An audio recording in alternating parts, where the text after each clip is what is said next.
Now we have a recorded conference, and we'll officially welcome everyone to the National Creativity Network webinar series. The National Creativity Network is dedicated to fostering imagination and creativity so North America can remain a leader in innovation, free enterprise, and democratic values. We believe the very future of our communities and institutions depends on our ability to nurture imagination and to harness creativity to solve existing problems and to generate new opportunities.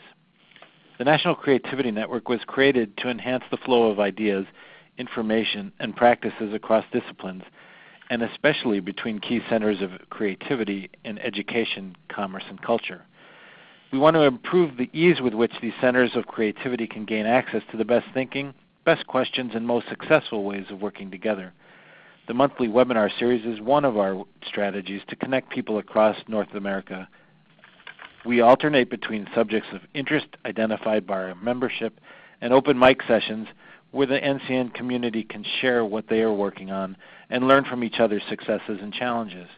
So please, mark the third Thursday of every month in your calendar for a guaranteed stimulating conversation around the most pressing issues around the creativity movement. And please let us know if you have a particular topic you want us to cover or if you want an open mic slot in the future. But before we get started, we do have a few housekeeping items. First, we have put everyone on mute in order to minimize the distracting background noise. Please note that we will be showing two videos during the presentation. The audio for the videos will be heard through your computer, so be sure to have your computer speakers attached and turned on. And so you don't feel you have to take endless notes, we'll send out a recording of the webinar that includes the slide presentation tomorrow. We have a lot to cover today, so we'll hold our questions until the end of the presentation, but you don't need to wait until the end to ask your question. Please send your questions throughout the presentation using the chat box in the lower left corner of your screen. We promise to cover as many questions as possible at the end.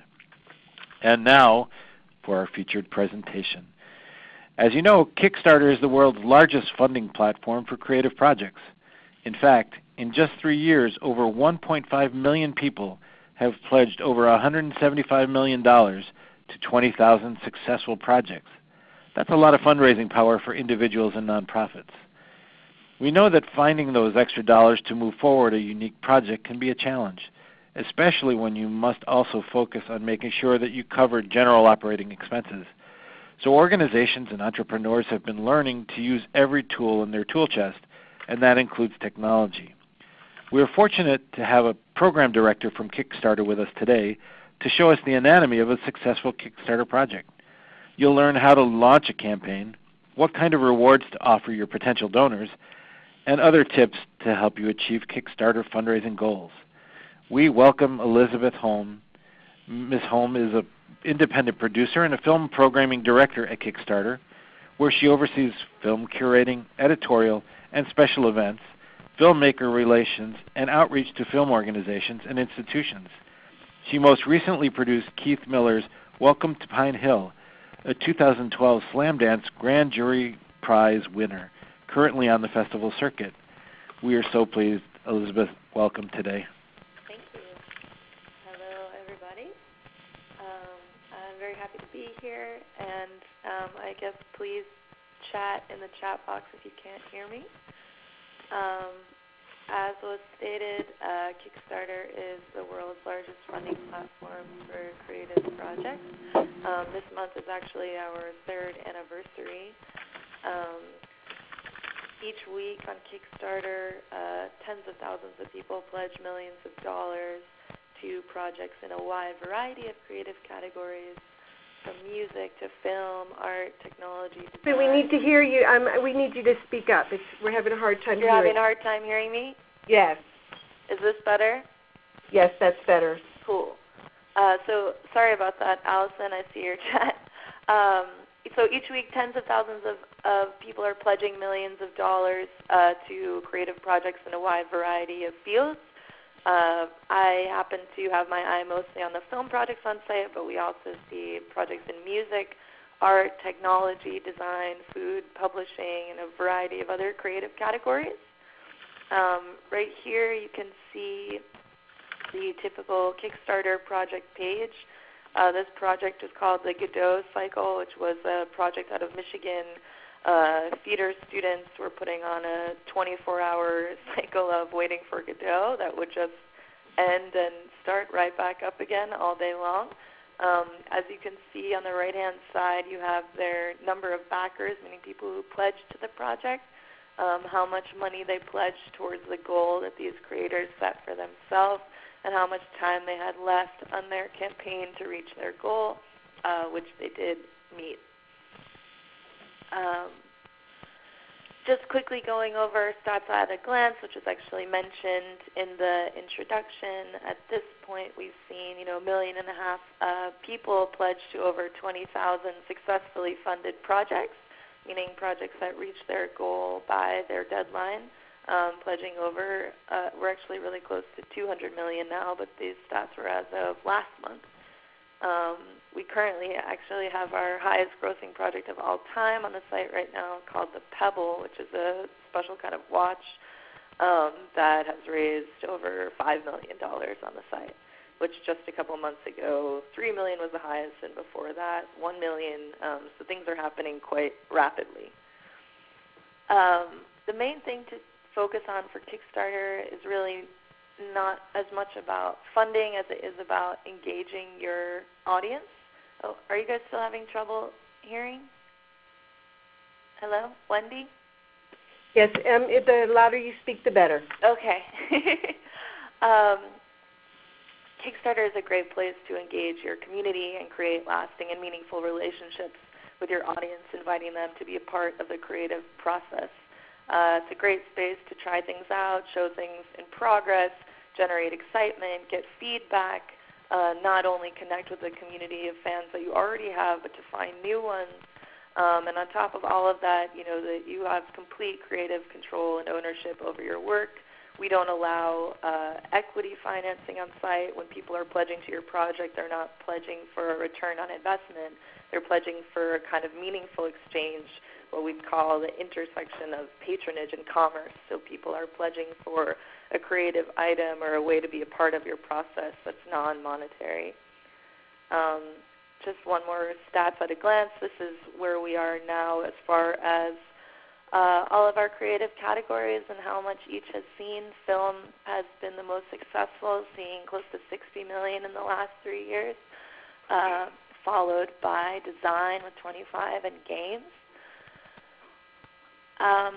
So the single most important thing to know about a Kickstarter project is really that every Kickstarter is a story.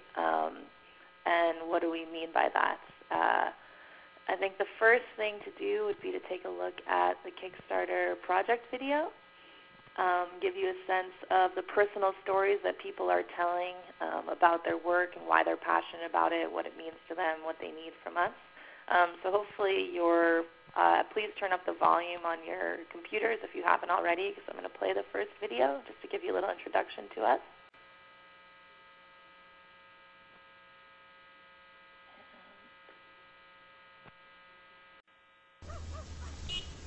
Hello. Hi. Hi there. Hello, Kickstarters. Hey! Hello. I thought we were going to do hello. Hi. I love your new shoes. Are those new shoes? Hi, my name is Raquel. And I'm totally naked. Yay! And I could go on, but this is a Kickstarter campaign video, and I haven't even told you what my project is yet. I would like to help my dad publish a children's story. We get together and we do a podcast. Bright House Musical. Stop motion animations. Let people actually be able to buy a couture dress that they themselves design. This time I decided to write things that were more lyrical. I made a film called Codependent Lesbian Space Alien Seek Same. Right now, I'm sitting on over 200 hours of incredible footage. I'd like your help to complete it. Kickstarter does not work without you. We need you to be a part of this. This is a collaborative experience. Your support, of course, will not go unrewarded. We've got CDs, posters, t-shirts. I think together we can literally be the next great frontier in space and Earth exploration. Let's go make a story. I'm really excited for this. I think that this is worth doing. We can make it together. Thanks for watching our Kickstarter video. This project is really important to me, and any support is greatly appreciated. So as I hope you can see on Kickstarter, we are a very video-heavy platform that cares about people's personal stories, and it's not just about the creative project, but it's really about you and why you're doing it. And when you're reaching out to people to pledge, it's really about making a connection with them, not just about the work, but your passion behind it. So the project video has become really the cornerstone of any Kickstarter page. And I work primarily with filmmakers who have no excuse for not having a strong video.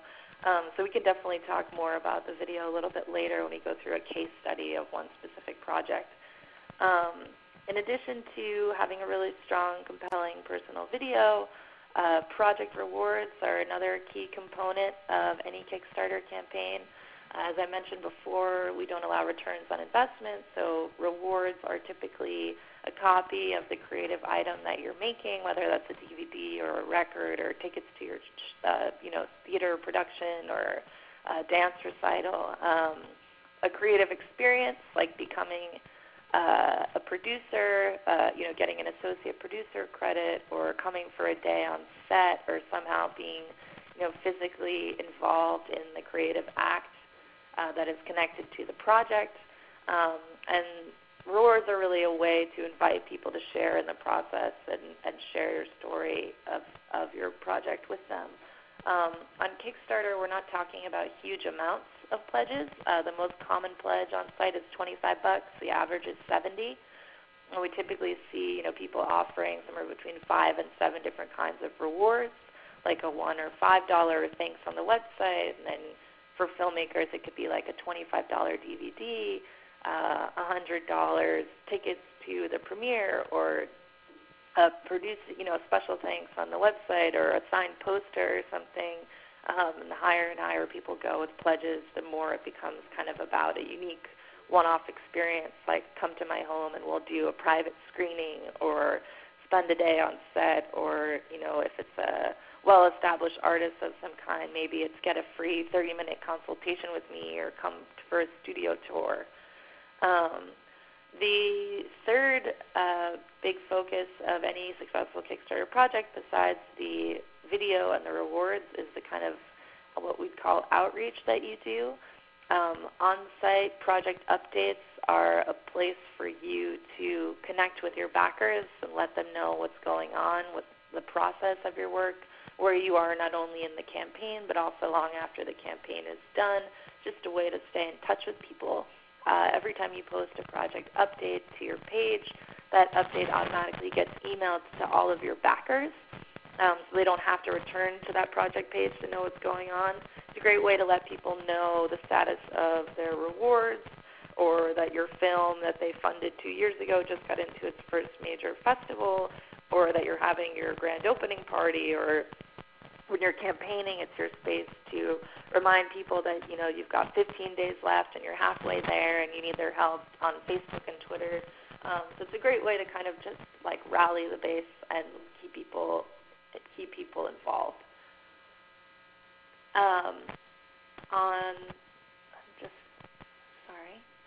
There we go. As far as who those people are, your backers are, as it says on this slide, your fans, your friends, your internet, your press, your mom. Kickstarter starts out as a very grassroots, way to connect with your family and friends and folks in your world and let them know what you're doing and invite them to be a part of the process. As you continue to grow your network and grow your audience and invite those people to be, your biggest supporters, that's how that network and that information spreads.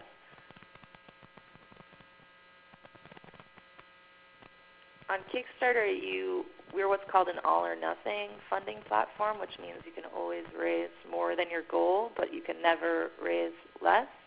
The average goal of a successful project is $4,500. The average raise is $6,100. But you'll notice that most people who meet their goal actually exceed it by about 30%. I know film specifically, the average is a bit higher, of about $8,000.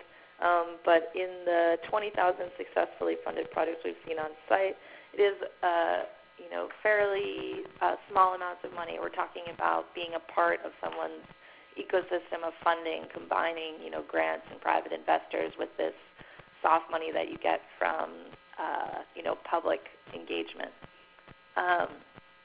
We've figured out that the average number of backers times the average amount pledged equals roughly the average funding amount.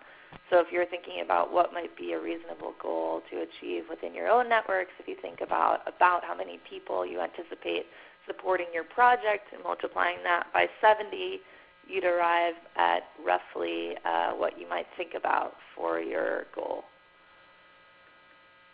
A really fun fact about Kickstarter is that projects that reach just 30% of their goal, whatever that is, are successful more than 90% of the time.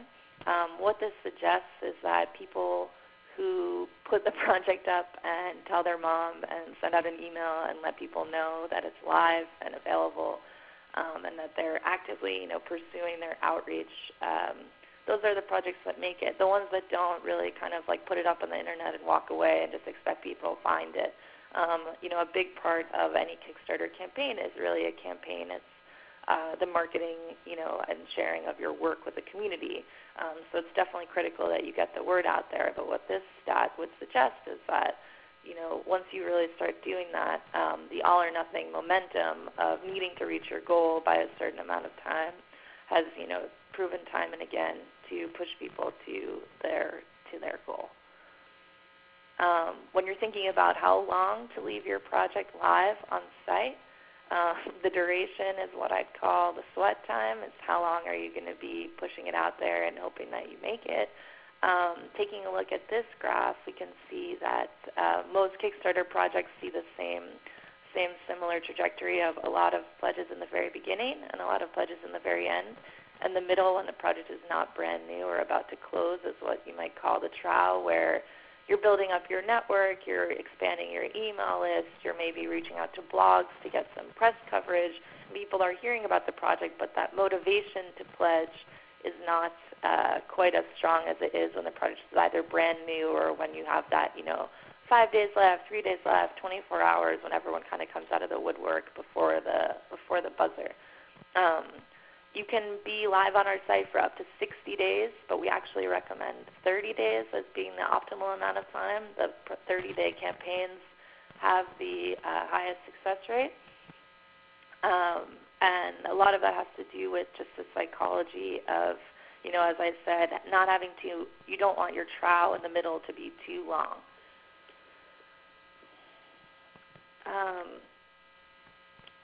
I wanted to look specifically at one project, which is an artist named SWOON'S musical architecture for New Orleans.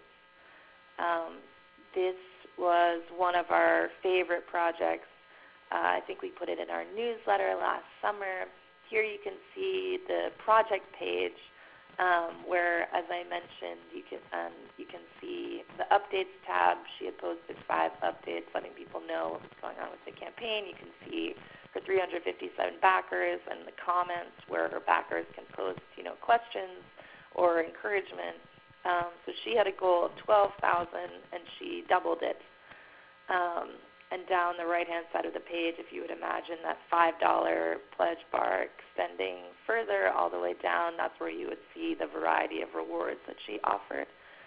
So let's go ahead and watch SWOON'S video so you can get a sense of her project.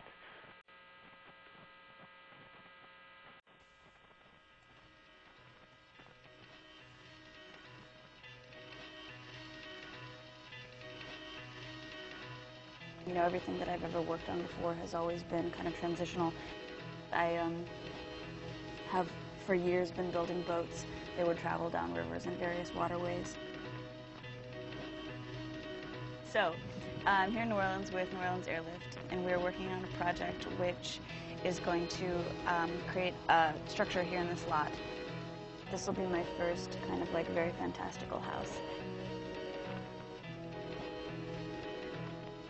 I've really felt like I wanted to create something that had this kind of like joyously exuberant, outward-facing kind of to the neighborhood.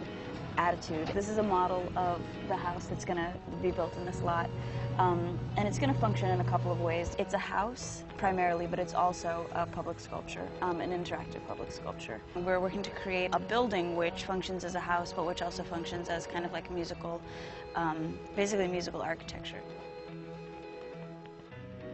People can really like kind of like have percussive elements, and people are banging and playing and participating. The idea is that this project is happening in stages. So this fall we're going to be building a temporary village.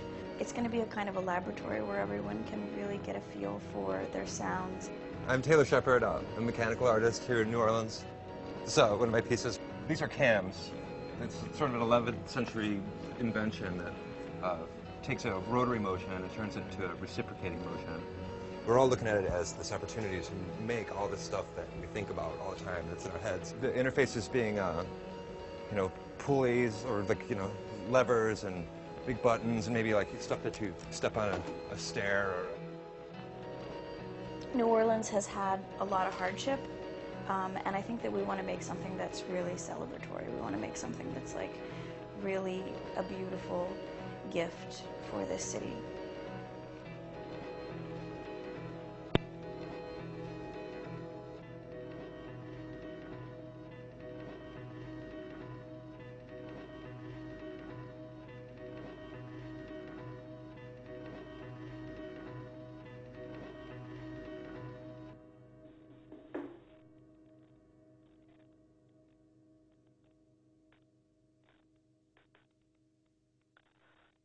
So, having a better understanding of SWOON'S project,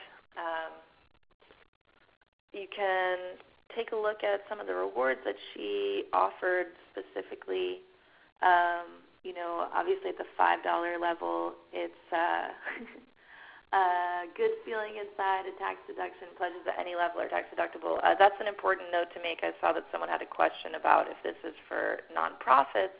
And on Kickstarter, the way that we work with nonprofits is that they can, sorry, I'm getting distracted by everyone's questions. The way that works with nonprofits is that you can connect your nonprofit bank account through Amazon Payments so that when people's credit cards are charged, their cards are charged to that nonprofit's Amazon Payments account, rendering all their pledges tax deductible. That's certainly not required, but I know a lot of filmmakers who use fiscal sponsorship or nonprofits raising funds for specific projects that they're doing, not just general, you know, fundraising annual costs, but actual events or projects that they put on. That's how they do it. They just have an Amazon Payments nonprofit account. So we've got a handmade thank you card embellished with 100-year-old wallpaper salvaged from the cottage, you know, very specific, a mixtape from the musicians who participated in the project. These are all, you know, small and meaningful rewards that are directly connected to the creative work. You can get past artworks of SWOON'S, a VIP tour of the music box and laboratory that includes a private demo. These are all just kind of various meaningful ways to engage with your backers and offer them something, you know, that's not, we're not the PBS model of kind of like a $500 tote bag. It's actually really about offering things that are reasonably priced and engaging and creative. Looking at SWOON'S updates, you can see that she is constantly not just thanking people, but posting new media showing the progress on the house. And that comment from Julia. There was a lot of sort of encouragement on her page, and people just cheering her on to keep doing what she's been doing. I think that it's a really great opportunity to invite people to be a part of the process. And it's super important to be engaging your audience throughout the campaign and even afterwards, you know, continuing to let them know what's going on with your project and making sure everyone is up to date and inviting them to the grand opening and all of that. So as far as SWOON'S duration, she did a 30-day campaign, and this is her actual funding graph. And as you can see, there is, you know, similarly that trowel in the middle where the biggest increases were at the very beginning, and the very end, and that green line is 100% where she reached her funding goal. She actually reached, fairly early on in the campaign, but then continued to see a surge up to double it in the last, the last week of her campaign. So I think that at this point I can see that there are loads of questions, which I'm happy to answer. I just wanted to run through sort of the nuts and bolts of Kickstarter projects and focus on SWOON'S to take a look at how that played out in real life. But Wendy, if you'd like to open it up to questions, I'm happy to start answering them. Great, thank you. I think if you could actually just start with underscoring who is allowed to participate in the Kickstarter campaign. Meaning who 501c3s, can run a project, entrepreneurs, individuals, etc. Yeah, absolutely. It can be an individual or an organization. All we ask is that you are making a finite creative project with a clear beginning, middle, and end, that you're offering, creative, engaging, tangible, and experiential rewards, and that you are not raising funds for charity. So while nonprofits can participate as an a nonprofit theater group might be raising funds for their production, or a nonprofit community group might be building a community garden. Those are all great projects that we see a lot of on site, but we don't allow just sort of open-ended operational costs, and we don't allow explicit fundraising for charity because we believe creativity deserves its own space, sort of unmotivated by other factors besides the creative work in question. When you say charity, do you mean sort of for social issue projects? Yeah, we don't allow, raising money to send for like earthquake relief, or but by charity we could also mean we don't allow raising funds for your family vacation. Right. It's really about putting funds directly towards a creative project.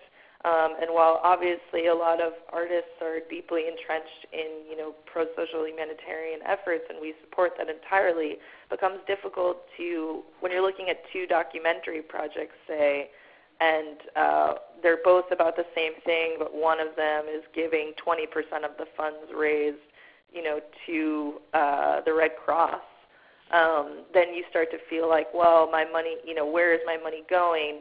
And we'd rather people just be motivated by the film, rather than other factors. And there are, of course, loads of other spaces on the internet to do that kind of work as well.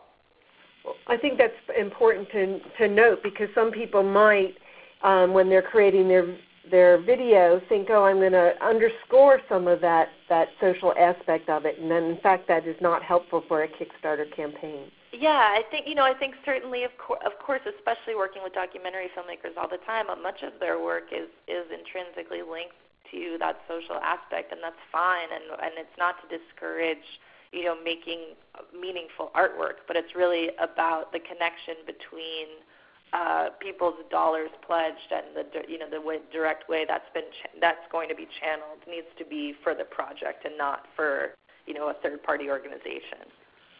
Okay. Charitable organization. So it may not be an appropriate space to ask this question, but I think it would be helpful for our audience if you could just take a minute to help clarify for us the difference between Kickstarter and other types of online fundraising avenues. I think the main, I can speak to what our main tenets are that I know are not necessarily the case across the board. The biggest one for us is the all or nothing model. I think that meaning that you have to set a goal and you have to reach your goal by a certain deadline is a huge principle of our site that probably sets us apart from many others. And that I think is what accounts for a large amount of the success, the psychology of fundraising on Kickstarter, and kind of the urgency and the camaraderie and the community and the rallying that comes from that is really unparalleled, and that is what we've seen time and again pushes people over the edge. I also think that we have an incredibly caring editorial staff that takes great pains to look at projects. Right now we have 4,000 projects live on the site, We have a team of people, myself included, who looks at projects that launch every single day. We watch everything before it goes up. We approve projects need to be approved to fit within our guidelines before they come onto the site. So we're very aware of what is on our site. We have a staff pick section. We have a home page. We have a newsletter that goes out to close to 1 million people once a week, highlighting 3 projects we love. We have an editorial voice of what we think makes for a strong Kickstarter project and is interesting creative work, and we go out of our way to highlight those. And so I think that curatorial eye is another big factor, and knowing that we're a space that people, both regular people and press are, constantly combing through, looking for new cool things to support and promote. I think that's definitely, we are being looked to.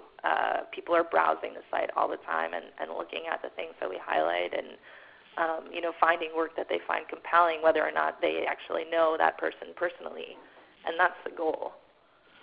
Another great feature that we just launched, which I think I started to tell you about before the talk, was this new social feature where you can follow your friends and see what projects they're backing, and they can follow you. It's obviously something that you can opt into or out of quite easily, but it connects through your Facebook or through your Gmail, and it gives you the opportunity to get a notification whenever anybody that you know backs a project. You can see what it is. And in the last couple of weeks that we've all been using it in the office, we can see each other backing the projects that our colleagues backed, and that's been an amazing way to be able to find out about what's going on in your community, and support each other that way and spread the word very sort of organically amongst that kind of social networking, which was something we didn't have before.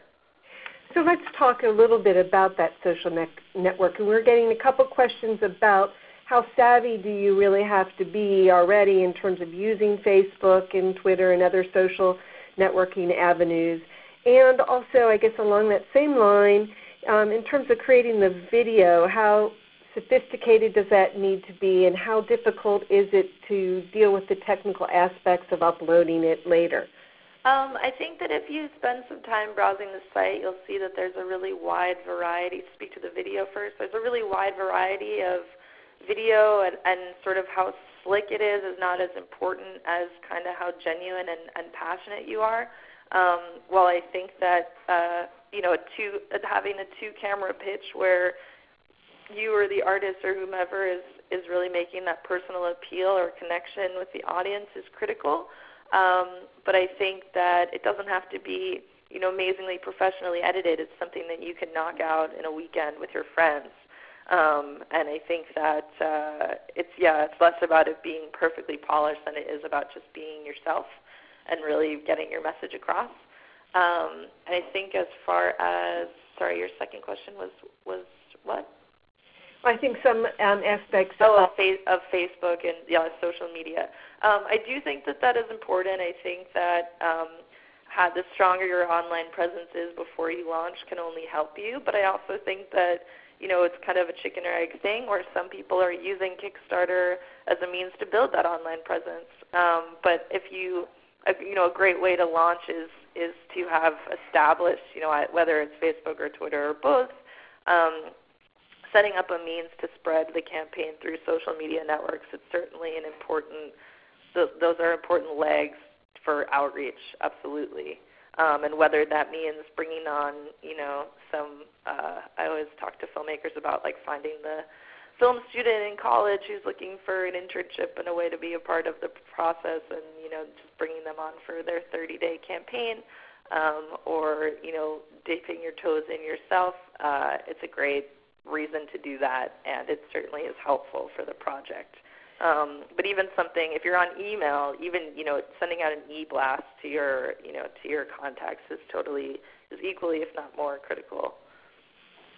Right. You can usually just find a 10-year-old. They can probably make it better. Exactly. And so, do you think that the average pledger is younger than, or in their 30s or something? We don't have any demographic stats. We have never polled people in that way. so I can't really answer that question. I mean, I think you see in the hello video that we showed kind of the variety of people and faces and ages and races, and, you know, creators are from all over the world. Certainly our highest concentration is in, you know, major metropolitan areas in the States like New York and LA and Chicago and Philly and New Orleans and San Francisco and Portland and all those places that you would expect. But I think that we've seen a real wide variety of, you know, people pledging of all ages. I've run, you know, 2 campaigns myself for the film that I produce, and many of the people who pledged were my age. I'm in my late 20s, but also folks from 30s through 60s. All you need to pledge is an Amazon.com account, meaning anytime you bought a DVD or a CD or anything off Amazon, you just sign into that, and it takes you to, when you click back this project, it takes you directly to sign into Amazon and, you know, choose whatever credit card is in your account. So if you've ever bought anything online with a credit card before, you can pledge. So talk about some of the expenses of Kickstarter. Are there fees? Yeah, if you reach your funding goal by your deadline, we take 5%. If you don't reach your goal, no credit cards are ever charged, no money changes hands. It's not like people need to be refunded. They were never charged. Their card was only held in case they reached the goal by the deadline. But if not, we don't see anything. We don't take any kind of fee. And, you know, it's as if nothing ever happened. But if you do reach your goal, we take 5%, and also Amazon takes 3 to 5%. So you're looking at a maximum 10, minimum 7, 8. Sorry, can't do simple math. 8. 8 to 10. I think that's another difference between us and other sites. Is other sites there are fees even if you don't reach your goal. And it's obviously in everybody's best interest that you do, but we don't see why we would get a fee for you not making it. And so what is the difference between the 3 and 5% for Amazon? I think it has to do with exactly how much, like whatever their threshold is for not only number of pledges, but also the amounts. Okay. And so I know a lot of people are curious if they do make it. What is the timing of receiving those funds, and how complicated is that process? What happens is that if you do reach your goal and everyone's credit cards are charged on your deadline, then you can, all those funds are transferred into your bank account that is connected to the Amazon Payments account that you set up when you created your project, and you can transfer those funds out after 14 business days. Okay. And that's like a click of a button transfer. And then have I also captured all the email information, contact information? Yes, absolutely. If you reach your goal, you get all your backers' email addresses. You can send them a survey through our survey tool on the site, asking them, you know, for their shipping addresses or their T-shirt sizes or their preferred color or whatever information you need from them to be able to send them their rewards when they're ready. You use our site as a way to not only stay in touch with them, but also collect all the information you need. Okay. So we know that Kickstarter doesn't charge a fee per se, but they charge a percentage if they collect it. And so you take that kind of engagement there. But are you also do you follow up at all with people if they can get their rewards out to people? I mean, have you ever had people who receive so many more pledges than they expected that they can't even fulfill the rewards that they promised? You know, I think that a huge point of the updates and sort of the function of our site is that we're, you know, big on transparency, meaning it's up to a creator to be in touch with their backers and let them know the status of their rewards, and not only the project, but, you know, also things like estimated. We have something called estimated delivery date, which you put in for when you're describing each reward to let people know, you know, I'm offering you my DVD for $25, but it won't be available for at least a year because we're on the festival circuit first. So, I think it's important to be managing expectations. Certainly when people come to Kickstarter, they know they're not just buying something on Amazon. It's not like with the click of a button, this thing is coming in 2 to 3 days. You're investing in somebody's idea and in their creative process, and you're participating in it. So I think that there's a lot more patience and understanding as far as how long things take to actually get done. But it's certainly, critical that the creator is transparent about that timeline and that process. And things happen and things get delayed and people explain them, and that's part of having this kind of relationship with your audience rather than a more impersonal and traditional buy and sell. Excellent. Would you we still have some people who are interested in wondering if their project would fly, and I understand that you need to surf the web, and you'll probably get a good idea from looking at the other Kickstarter projects. But would you also tell us a little bit about the Pebble project? It's an example of a non-arts, specific creative project. Yeah, the Pebble is a watch project that is currently the most funded Kickstarter project of all time. I think it just crossed $5 million today. Maybe I'll pass around the link in the chat box so people can take a look at it. Is that okay? That would be great. Cool. Hold on just 1 second. I'm pulling it up.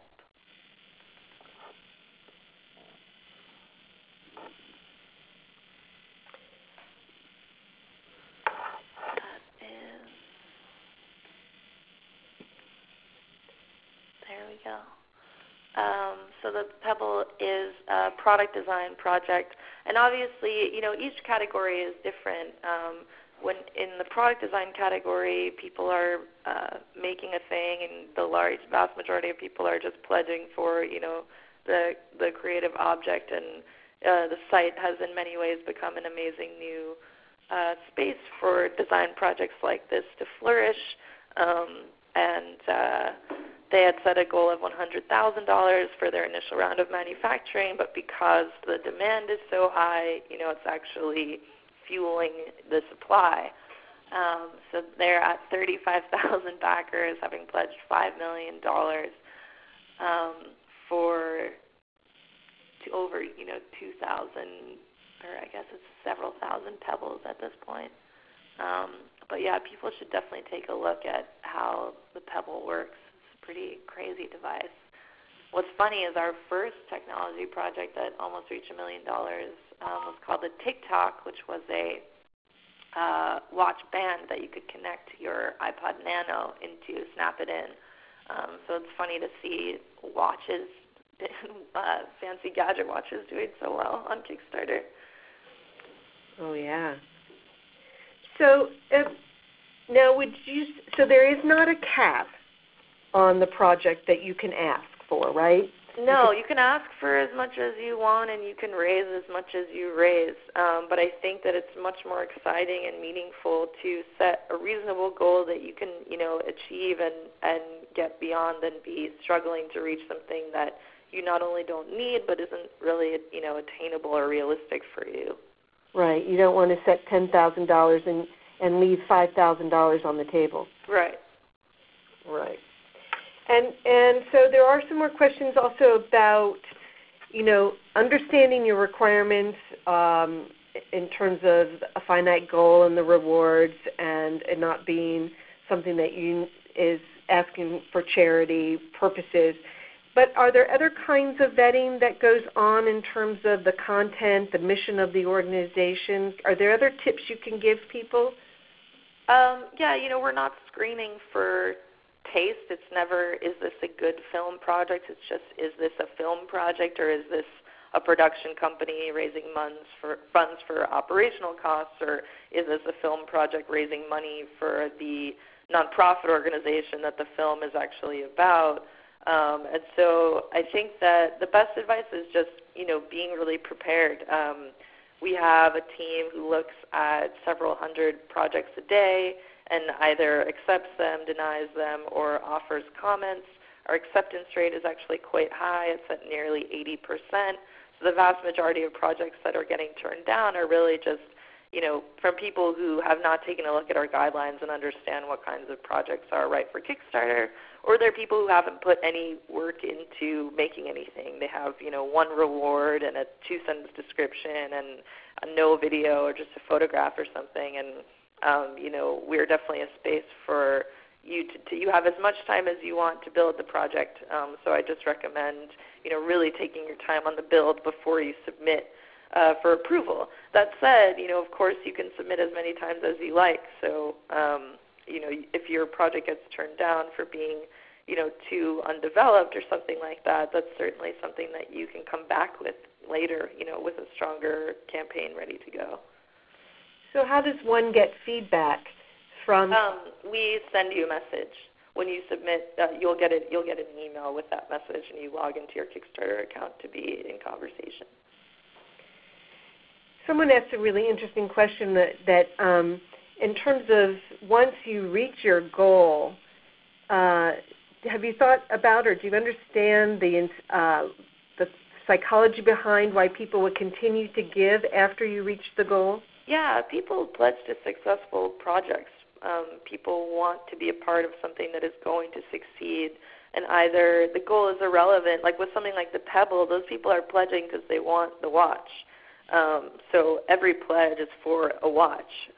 So it has nothing to do with the goal as much as it is just people want the creative thing that's being creative, and the same goes for, if you're making a record or making a movie and people are pledging for, a CD or a DVD. The goal is kind of irrelevant. But I also think that for a lot of projects, because we're an all-or-nothing funding model where you have to reach whatever your goal is, it's understood that we are just part of someone's fundraising. So if they exceed their goal, the funds are going to continue to go towards that project.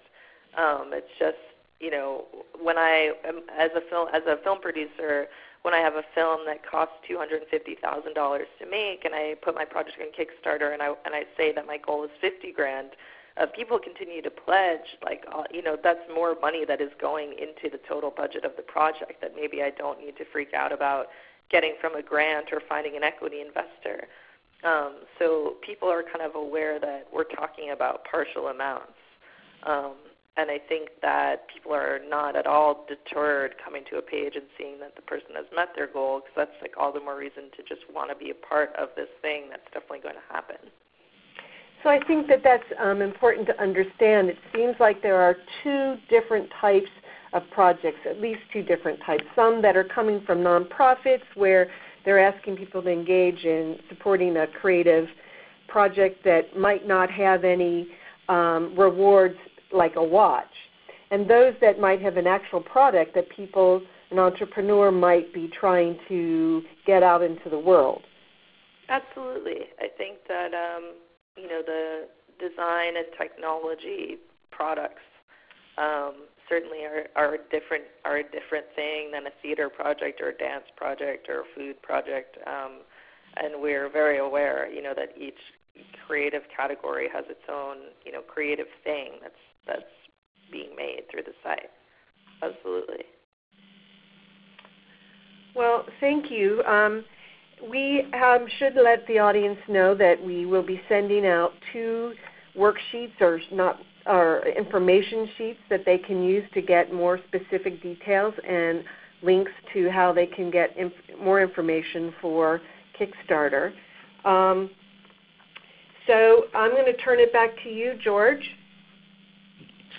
Well, on behalf of everybody on the call, Elizabeth, thank you so much, and Wendy for your moderation of today's call. And look forward to receiving those materials that Wendy just talked about. So that's the time we have. Great. And it's time for us to tell you about the next webinar.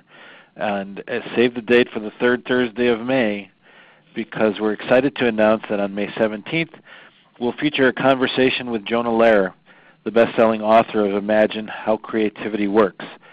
This book and Jonah are a huge sensation, and you won't want to miss the opportunity to learn firsthand about the newest research on creativity. So you have to know that here in Madison he spoke within the last week or so, and 300 people got in the room, and 3 times that number were turned away. So it's an exciting opportunity for you to connect with him via the National Creativity Network. We hope you'll fill out the evaluation survey that will be mailed to you. And remember, stay connected. The recording of today's webinar will be available on the NCN website coming soon. We'll see you next time. And again, Elizabeth and Wendy, thanks so much. Bye-bye, everyone. Take care. Thank you all. Thank you. Bye-bye. Thank you. Please stand by.